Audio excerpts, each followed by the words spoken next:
الحمد للہ الذی وحدہ والصلاة والسلام علی من لا نبی بعدہ فاعوذ باللہ من الشیطان الرجیم بسم اللہ الرحمن الرحیم ولا تحسبن الذین قتلوا فی سبیل اللہ امواتا بل احیاء عند ربهم یرزقون صدق اللہ العظیم۔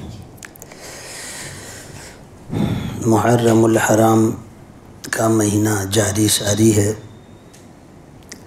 10 محرم کو حضرت حسین ابن علی کی شہادت ہوئی۔ اللہ تبارک و تعالیٰ نے اس دن کو پہلے سے ہی معظم بنایا ہے اور ان کی شہادت کے لیے اللہ تبارک و تعالیٰ نے اس دن کو چنا۔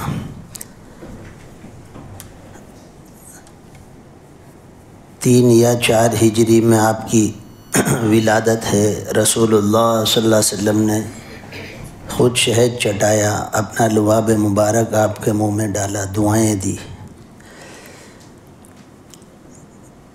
ابو ایوب انصاری رضی اللہ تعالیٰ فرماتے ہیں، میں رسول اللہ صلی اللہ علیہ وسلم کی خدمت اقدس میں پہنچا تو دیکھا کہ حضرت حسن اور حضرت حسین رضی اللہ تعالیٰ عنہما دونوں رسول اللہ صلی اللہ علیہ وسلم کے سینہ مبارک پر کھیل رہے ہیں۔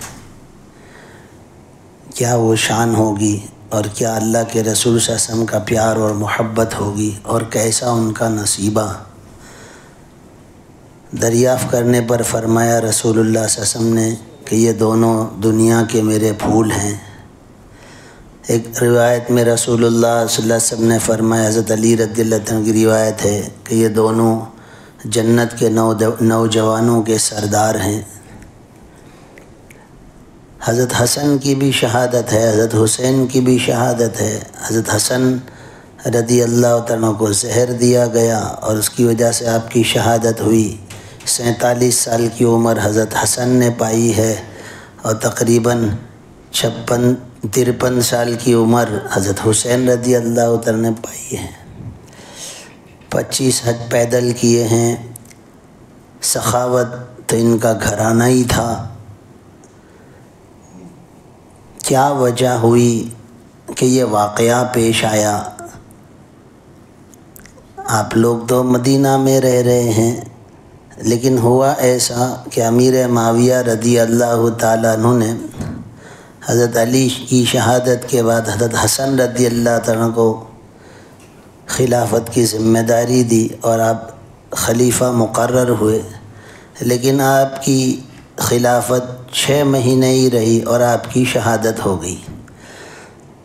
امیر معاویہ رضی اللہ تعالیٰ نے یوں فرمایا تقریباً عبداللہ ابن عمر رضی اللہ تعالیٰ عنہ کو کہ میں رعیت کو بارش میں بھیگنے والی بھیڑ بکریوں کی طرح چھوڑ دوں، جس کا کوئی راعی اور چرواہ نہ ہو، ایسا میں نہیں کر سکتا، لہذا ان پر کوئی ذمہ دار طے کرتا ہوں۔ لہذا انہوں نے اپنے بیٹے یزید کو نامزد کیا اور 49 ہجری میں یزید کے ہاتھ پر بیعت لینا شروع ہوئی اور 3-4 سالوں میں تمام ممالک کے لوگوں نے یزید کے ہاتھ پر بیعت لی۔ عبد الرحمن بن ابو بکر، عبداللہ ابن عمر، حسین ابن علی، عبداللہ ابن عباس، یہ صحابہ نے یزید کے ہاتھ پر بیعت نہیں کی۔ وجہ کیا تھی؟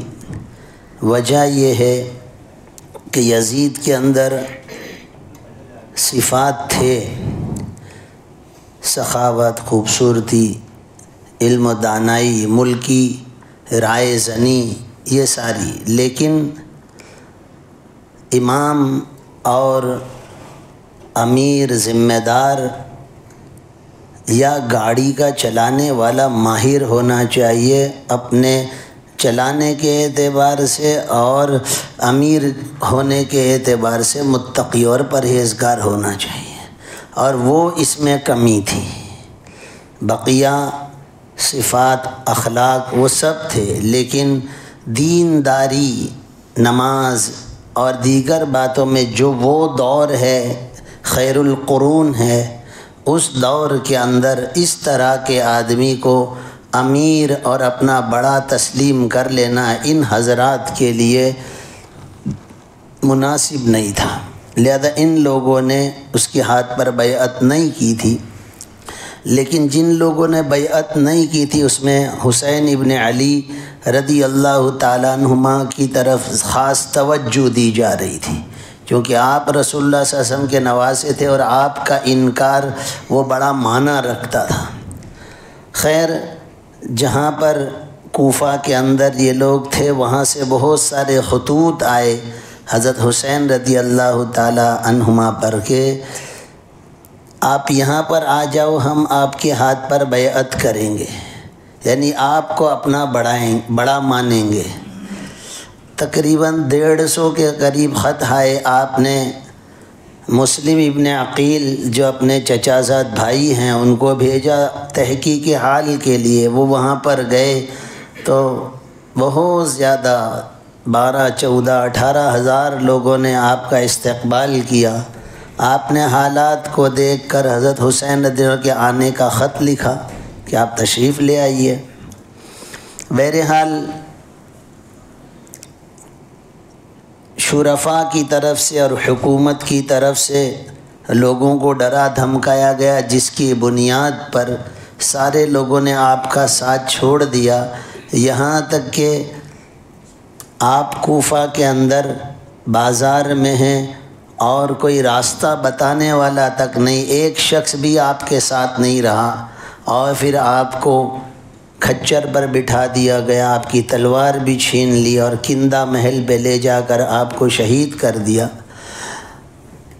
آپ نے شہید ہونے سے پہلے حضرت حسین رضی اللہ تعالیٰ عنہ کو خط لکھ کر بھیج دیا کہ حالات ٹھیک نہیں ہیں، اور حضرت حسین ماں اپنے اہل و عیال کے نکلے۔ جس وقت نکلے تو بڑے صحابہ نے سمجھایا کہ آپ نہ جائیں، اور اگر جا رہے ہیں تو گھر والوں کو نہ لے جائیں، لیکن دونوں باتوں پر آپ مصر، دونوں باتوں کو آپ نے قبول نہیں کیا اور اپنے اہل و عیال کے ساتھ آپ نکلے۔ یہاں تک کہ مقام زبالہ پر آپ کو خط بھی مل گیا اور پتہ چل گیا کہ مسلم ابن عقیل کو شہید کر دیا گیا۔ لہذا آپ نے کہا کہ میرے بھائی کی شہادت کو سن کر میں یہاں سے واپس کیسے لوٹ جاؤں، لہذا آپ آگے بڑھے۔ مختصر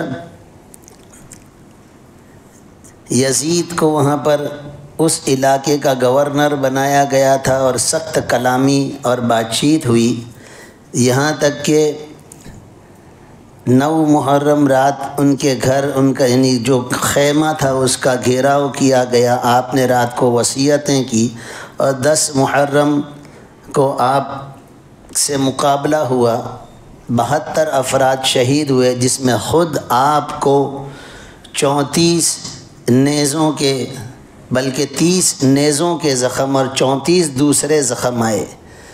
یہ سارا میں تو ایک چند سیکنڈ میں بول گیا ہوں، لیکن تھوڑا سا سوچنے کی ضرورت ہے۔ نیزہ اور بھالا جو ہوتا ہے وہ بڑا ہتھیار ہوتا ہے، اس کی ضرب بڑی ہوتی ہے، تیر کی چھوٹی ہوتی ہے، تو تقریباً 30 کے قریب بھالے کے زخم ہیں، اور پھر 34 دوسرے تلواروں کے اور تیروں کے دوسرے اور زخم ہیں۔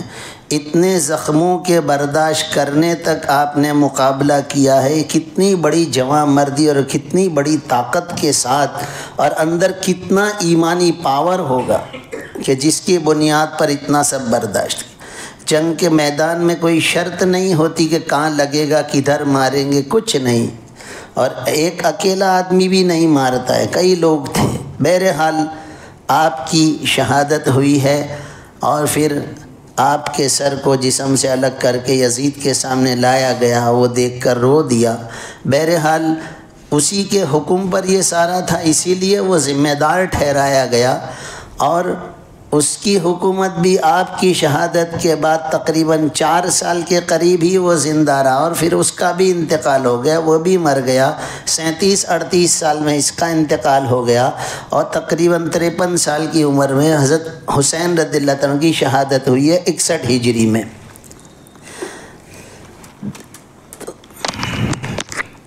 تھوڑا سا یہ سمجھ لو کہ حضرت حسین رضی اللہ تعالیٰ عنہ جو اپنے مقام سے کوفہ کی طرف جو چلے ہیں، اور لوگوں کے بلاوے پر کہ آپ آ جاؤ، ہم آپ کو اپنا امیر تسلیم کریں گے، تو کیا آپ خلافت اور حکومت اور بادشاہت کے لیے آپ جا رہے تھے؟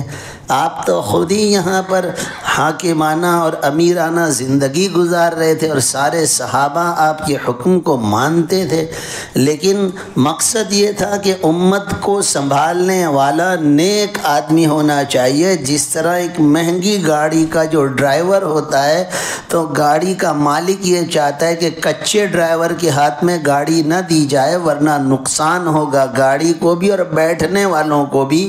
تو یہی سوچ کر کہ اگر امیر صحیح نہیں ہوا اور متقی پرہیزگار نہیں ہوا تو نقصان ہوگا اسلام کو بھی اور اسلام والوں کو بھی۔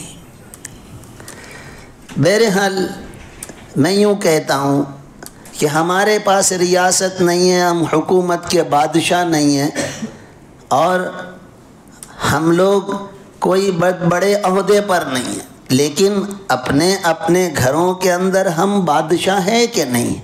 اپنے اپنے گھروں میں ہم امیر اور اپنے گھر میں ہم بڑے ہیں کہ نہیں؟ اگر ہم بڑے ہیں تو جس طرح انہوں نے اپنی جان کو اللہ کے نام پر قربان اس لیے کیا کہ امت کو متقی اور پرہیزگار امیر اور قائد ملے، چلانے والا ملے، تو کیا فیملی والوں کے لیے ضروری نہیں ہے کہ گھر کا بڑا اور قائد جو ہو وہ متقی پرہیزگار ہو؟ بے نمازی قائد گھر کو بے دینی کرے گا، وہ ایمان کو اور ایمان والوں کو، اسلام کو اور اسلام والوں کو نقصان ہی پہنچائے گا، جس طرح ان کا مقصد تھا کہ امت کا امیر یہ نہ بنے۔ کیوں ہم اپنے آپ کو ایسا بنا رہے ہیں کہ جس کی بنیاد پر گھر کی دینداری کو آگ لگ جائے اور گھر میں دینداری آنے سے رک جائے؟ ایسا اپنے آپ کو ہم نے کیوں بنایا ہوا ہے؟ یزید کے نام کو اور اس کو کوستے ہیں، کوسیں، لیکن اپنے آپ کو تو ایسا نہ بنائیں۔ وہ کیا کرتا تھا؟ وہ بے نمازی تھا، کھیل کود میں پڑا ہوا تھا اور دوسری عادتیں تھی، تو کیا بے نمازی ہونے کے ساتھ ہم اس کے ساتھ یکسانیت میں نہیں ہیں؟ ہمارے بے نمازی ہونے کے اثرات ہماری آل اولاد پر نہیں پڑیں گے؟ ضروری ہے اس بات کی، ضرورت ہے اس بات کی کہ ہم اپنے آپ کو سنبھالیں، ہم اپنے گھر کی دینداری کی فکر کریں، جس طرح رسول اللہ صلی اللہ علیہ وسلم کے نواسے نے پوری امت کی دینداری کی اور دین کی اور اسلام کی فکر کی، اور اسی بنیاد پر اپنے آپ کو شہادت کے جام کے ساتھ متصل کیا۔ کوئی حکومت کرنے نہیں گئے تھے، کوئی دوسرا مقصد نہیں تھا، کوئی دنیا مقصود نہیں تھی، کوئی مال و دولت اور بادشاہت مقصود نہیں تھی۔ تو اتنا تو ہم سمجھے کہ اپنی سگی اولاد کو ہم صحیح رہبر اور صحیح رہنمائی نہیں کر سکتے۔ میں یوں پوچھتا ہوں بار بار کہ اولاد کی تربیت کرنے کے لیے کیا کرنا ہے ماں باپ کو؟ میں کہتا ہوں کچھ نہیں کرنا ہے، گھر میں کم شائستہ اور مہذب ہو کر بیٹھو تو صحیح کپڑوں کے ساتھ، صحیح لباس کے ساتھ، صحیح طریقے سے گھر میں بیٹھو تو صحیح۔ یہ کیا بےہودگی گھر میں گالیاں بک رہے ہیں، سگریٹیں پی رہے ہیں، پان مسالے کھا رہے ہیں، موبائل اور فون کو لے کے بیٹھے ہوئے ہیں، اس طرح کے لہنگے اور کپڑے پہنے ہوئے ہیں کہ ننگے کی طرح بیٹھے ہوئے ہیں۔ ہم اپنے گھر والوں کو صحیح نمونہ نہیں دے سکتے؟ کیا تمہارا بچہ اور تمہاری بیٹی اور تمہاری بیوی کس کو دیکھ کر زندگی گزارے گی؟ تم ہی اس کا نمونہ ہو۔ تم جس فرمے سے مال کو کاٹ رہے ہو، فرما صحیح نہیں ہے، جتنا بھی مال کٹے گا وہ سب غلط کٹے گا، تو اپنا فرما ٹھیک نہیں کر لیتے ہم۔ واقعات اور 10 محرم کو ہم دیکھ رہے ہیں، اپنے گھر کو ہم نے ماتم کدا بنایا ہوا ہے، اور جو ہمیں کس طرف لے جا رہا ہے ہم سوچ نہیں سکتے کہ ہم اپنے اہل و عیال کو ہم کس طرف لے جا رہے ہیں۔ آنکھ بند کر کے زندگی گزارنے کا کیا معنی؟ ضرورت ہے اس بات کی ہم اپنے آپ کو دیندار بنائیں۔ اور دیکھو 2 محرم کو حضرت عمر کی شہادت ہے، 18 ذی الحجہ کو حضرت عثمان کی شہادت ہے، 10 ذی الحجہ کو حضرت اسماعیل علیہ السلام کو ذبیح اللہ کا لقب ملا، تو 10 محرم کو رسول اللہ صلی اللہ علیہ وسلم کے نواسے کی شہادت ہے۔ یہ قربانیاں کیا بتاتی ہے کہ ہم نیند کی بھی قربانی نہ دیں، نیند تک کی قربانی ہم نہیں دیں گے، وہ جانوں کے نذرانے پیش کر رہے ہیں۔ حضرت عمر رضی اللہ عنہ کی شہادت کا گواہ رسول اللہ صلی اللہ علیہ وسلم کی مسجد اور محراب ہے۔ حضرت عثمان کی شہادت کا گواہ خود جس قرآن کی تلاوت کر رہے ہیں وہ قرآن اور اس کی آیات ہے۔ فَسَيَكْفِيكَهُمُ اللَّهُ، ان آیتوں پر ان کا خون گرا ہے۔ تو قیامت میں اتنے بڑے بڑے گواہوں کے ساتھ اتنے بڑے مقام والے صحابہ اللہ کے پاس پہنچیں گے، ہم کیا لے کر پہنچیں گے اللہ کے پاس؟ کہ اپنی اولاد کو بھی صحیح رہبری نہیں کر سکے، ان کو بھی گائیڈنس نہیں کر سکے، اپنی اولاد کو نمازی نہیں بنا سکے، یہ لے کے جائیں گے اللہ کے پاس؟ یہ حفاظ کرام اپنے گھر کے ماحول کو نہیں بنائیں گے، خود حفاظ کرام نماز کے چور ہیں۔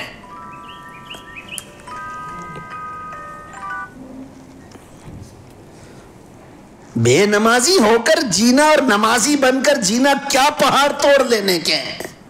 نمازی بننے میں کیا پہاڑ توڑ لینے کے ہیں؟ کیا ہڈیاں ٹوٹ جاتی ہیں؟ کیا گردنیں کٹ جا رہی ہے؟ وہ گردن کٹا کے نماز پڑھ کے دنیا سے گئے۔ کچھ تو عبرت لیویں، ایک دم دیوانے، ایک دم شیطان کی گود میں بیٹھ کر زندگی گزارنے کی بات کر رہے ہیں۔ کچھ نہیں سوچتے، کچھ تھوڑا غور نہیں کرتے کہ ہم کیا کر رہے ہیں۔ ایسی گندی زندگی گزار کر اللہ پاک کے پاس کس حال میں پہنچیں گے؟ سوچنے کی ضرورت ہے بھائی، سوچنے کی ضرورت ہے۔ یہ ماں بہنوں کو بھی اپنے گھروں کا ماحول بنانے کی ضرورت ہے۔ یہ کیا عورتیں بھی بے نمازی ہیں؟ عورتیں بے نمازی ہیں۔ حالات عورتوں کے آتے ہیں، گھروں کی شکایتیں عورتیں کرتی ہیں میرے پاس، پوچھتا ہوں تو بے نمازی ہیں۔ ارے تجھے اتنے بڑے حالات بھی نمازی نہیں بنا سکے، اب تو کیا قیامتی تو لائے گی کیا؟ اور نماز تو میرے بھائیو ابتدا ہے، پوری شریعت پورا دین تو باقی ہے، لیکن نماز وہ دولت ہے کہ جس کے ذریعے سے دیندار بنا جا سکتا۔ لہذا ہم اپنے آپ کو نمازی بنائیں، اپنے آپ کو سچا ایمان والا، اللہ کا سچا بندہ، رسول اللہ صلی اللہ علیہ وسلم کا سچا امتی بنائیں۔ اللہ تبارک و تعالی ہمیں عمل کی توفیق عطا فرمائے۔